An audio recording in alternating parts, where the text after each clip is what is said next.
میں ایک بند عاصی ہوں، خطا کار ہوں مولا۔ حضرت عبداللہ ابن عمر رضی اللہ عنہما کہتے ہیں کہ رسول پاک صلی اللہ علیہ وسلم نے فرمایا، قیامت کے دن اللہ تعالیٰ آسمانوں کو لپیٹ لے گا اور پھر ان کو دائیں ہاتھ میں لے کر فرمائے گا کہ بادشاہ میں ہوں، کہاں ہیں ظلم اور جبر کرنے والے، کہاں ہیں تکبر کرنے والے؟ پھر زمینوں کو اپنے بائیں ہاتھ میں لپیٹ لے گا، اور ایک روایت میں یوں ہے کہ زمینوں کو اپنے دوسرے ہاتھ میں لے لے گا اور فرمائے گا بادشاہ میں ہوں، کہاں ہے ظلم جبر کرنے والے، کہاں ہے تکبر کرنے والے؟ بیدہ الیمنی، آسمانوں کو شرف حاصل ہے اس لیے دائیں ہاتھ سے پکڑنے کا ذکر فرمایا۔ بے شمالی ہی اللہ تعالیٰ کے لیے جہت متعین کرنا حدوث کو لازم ہے، اور دائیں بائیں میں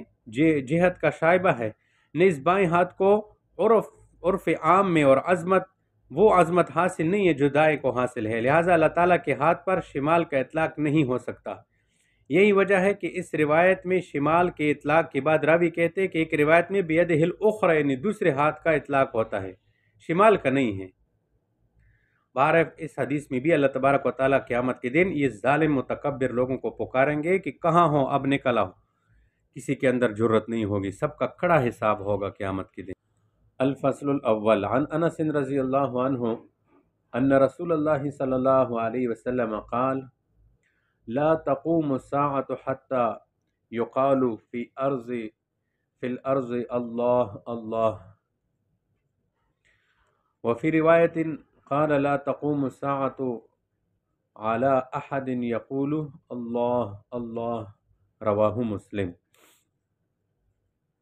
حضرت انس رضی اللہ تعالی عنہ سے روایت ہے کہ رسول کریم صلی اللہ علیہ وسلم نے ارشاد فرمایا، قیامت اس وقت تک قائم نہیں ہوگی جب تک کہ روئی زمین پر اللہ اللہ کہنا موقوف نہ ہو جائے۔ اور ایک روایت میں ہے کہ فرمایا قیامت اس شخص پر قائم نہیں ہوگی جو اللہ اللہ کہتا ہوگا۔ بعض شارحین نے اللہ اللہ سے لا الہ الا اللہ کا کلمہ مراد لیا ہے، اور بعض علماء نے اللہ اللہ کے الفاظ سے اس میں مفرد کے ساتھ ذکر اللہ کو ثابت کیا ہے۔ وعن عبداللہ بن مسعود قال قال رسول اللہ صلی اللہ علیہ وسلم لا تقوم الساعة الا على شرار الخلق۔ حضرت عبداللہ بن مسعود رضی اللہ تعالیٰ عنہ کہتے ہیں کہ رسول کریم صلی اللہ علیہ وسلم نے فرمایا، قیامت صرف بدکار لوگوں پر قائم ہوگی۔ تو لوگوں میں جب تک اللہ کا نام ہوگا قیامت نہیں آئے گی، اور جب قیامت آئے گی تو اس وقت اللہ کا نام لینے والا کوئی نہیں ہوگا۔ دنیا میں صرف یہ بدکار لوگ ہوں گے، انہی پر اللہ تبارک و تعالیٰ قیامت برپا کر دے گا۔ حضرت حذیفہ ابن اسید غفاری رضی اللہ تعالیٰ عنہ کہتے ہیں کہ ہم لوگ آپس میں قیامت کا ذکر کر رہے تھے کہ نبی کریم صلی اللہ علیہ وسلم ہمارے طرف آ نکلے اور پوچھا کہ تم لوگ کس چیز کا ذکر کر رہے ہو؟ صحابہ نے عرض کیا کہ ہم قیامت کا تذکرہ کر رہے ہیں۔ تب آپ علیہ السلام نے فرمایا، یقیناً قیامت اس وقت تک نہیں آئے گی جب تک تم اس سے پہلے 10 نشانیوں کو نہ دیکھ لو گے۔ پھر آپ نے فرمایا کہ دھواں، دجال، دابت الارض، سورج کا مغرب کی طرف سے نکلنا، حضرت عیسیٰ بن مریم علیہ السلام کا نازل ہونا، یا جوج مجوج کا ظاہر ہونا، اور 7ویں 8ویں 9ویں نشانیوں کے طور پر آپ نے 3 خسوف یعنی 3 مقامات پر زمین کے دھنس جانے کا ذکر فرمایا، ایک تو مشرق کے علاقے میں، دوسرے مغرب کے علاقے میں، اور تیسری جزیرہ عرب کے علاقے میں۔ تو 9 ہو گئی، اور 10ویں نشانی جو سب کے بعد ظاہر ہوگی وہ آگ ہے جو یمن کی طرف سے نامودار ہوگی اور لوگوں کو گھیر کر ہانک کر زمین محشر کی طرف لے جائے گی۔ اور ایک حدیث میں یوں ہے کہ وہ ایک ایسی آگ ہوگی جو یمن کے مشہور شہر عدن کے آخری کنارے کی طرف سے نامودار ہوگی، اور لوگوں کو گھیر کر ہانک کر زمین زمین حشر کی طرف لے جائے گی جہاں پر حساب کتاب ہوگا۔ اچھا، ایک روایت میں 10ویں نشانی کے طور پر یمن کی طرف سے یا عدن کی آخری کنارے سے آگ نمودار ہونے کی بجائے ایک ایسی ہوا کا ذکر ہے جو لوگوں کو سمندر میں پھینک دے گی۔ تو اس حدیث میں قیامت سے پہلے 10 علامات کا ظہور کا ذکر ہوا۔ اچھا، اس میں دخان کا ذکر ہوا، الدخان۔ اس دھوئیں سے حضرت حذیفہ رضی اللہ عنہ کی تفسیر کے مطابق قیامت کے قریب ایک دھواں مراد ہے جو اخیر زمانے میں آئے گا، اور مشرق سے مغرب تک جو ہے یہ دھواں ہوگا، 40 دن تک یہ دھواں ہوگا۔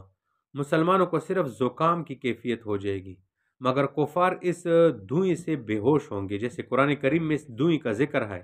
یوم تأتی السماء بدخان مبین یغشی الناس۔ اچھا، اس کے برعکس حضرت ابن مسعود رضی اللہ عنہ فرماتے ہیں کہ اس دخان سے مراد اہل مکہ پر قحط آنے کا زمانہ ہے۔ بہرحال حدیث میں جو دخان ہے وہ تو قرب قیامت میں آنے والا دھواں ہے۔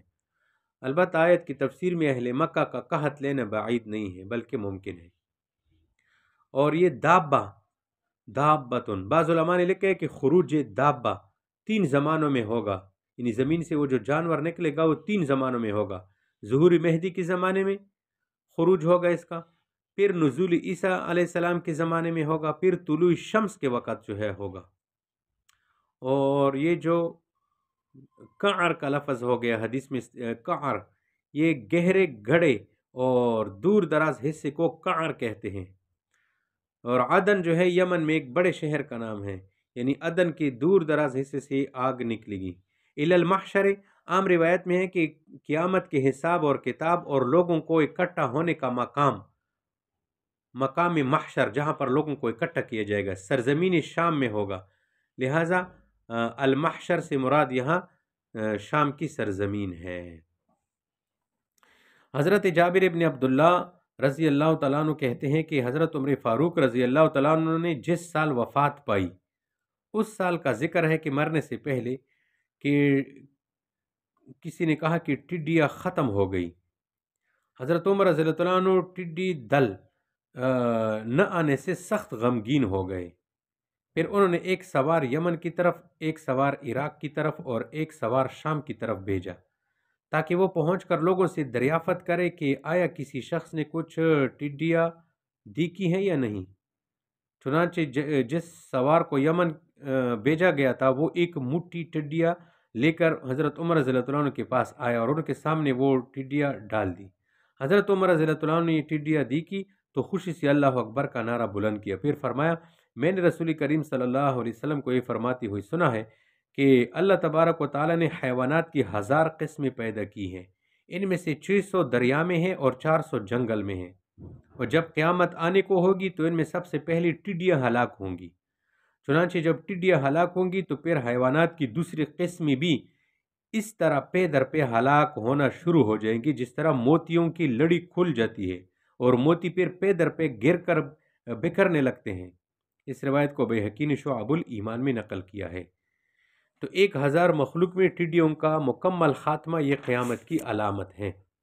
وعن عبداللہ بن مسعود رضی اللہ عنہ قال قال رسول اللہ صلی اللہ علیہ وسلم لا تذهب الدنيا حتى يملك العرب رجل من اہل بیتی یواطئ اسمه اسمی، رواہ الترمذی و ابو داود وفي روایت له قال لو لم يبق من الدنيا الا يوم لطول الله تعالى ذلك اليوم حتى يبعث الله فيه رجلا مني او من اہل بیتی یواطئ اسمه اسمی و اسم ابیہ اسمی ابی یملأ الارض قسطا وعدلا كما ملئت ظلما وجورا۔ حضرت عبداللہ بن مسعود رضی اللہ تعالیٰ عنہ کہتے ہیں کہ رسول کریم صلی اللہ علیہ وسلم نے فرمایا، دنیا اس وقت تک اختتام پذیر نہیں ہوگی جب تک کہ عرب پر ایک ایسا شخص قبضہ نہ کر لے گا جو میرے خاندان میں سے ہوگا اور اس کا نام میرے نام پر ہوگا۔ ابو داود کی ایک روایت میں یوں ہے کہ آپ علیہ السلام نے فرمایا، اگر دنیا کے اختتام پذیر ہونے میں صرف ایک دن بھی باقی رہ جائے گا تو اللہ تعالیٰ اس دن کو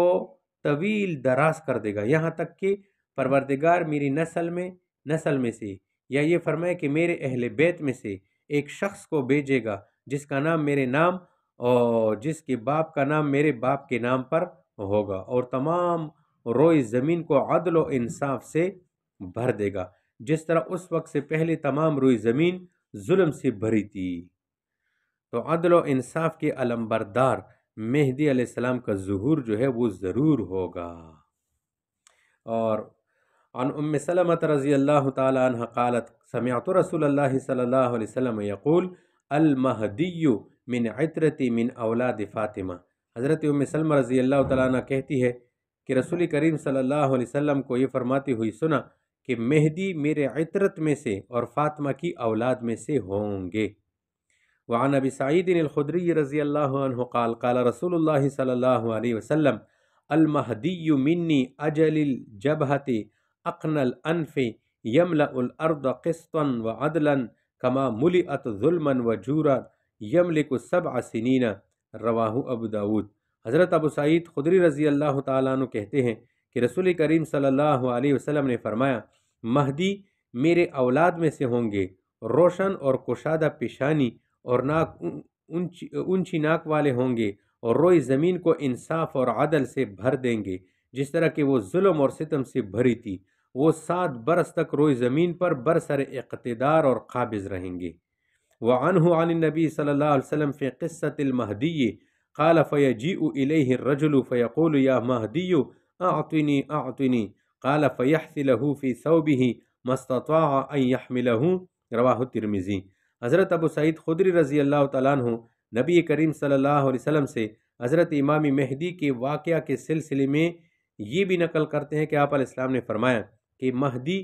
کے پاس ایک شخص آئے گا اور کہے گا کہ مجھے کچھ عطا کیجیے، چنانچہ امام مہدی اس کو دونوں ہاتھوں سے بھر بھر کر اتنا دیں گے جتنا کہ وہ اپنے کپڑے میں بھر کر اٹھا سکے اور لے جا سکے۔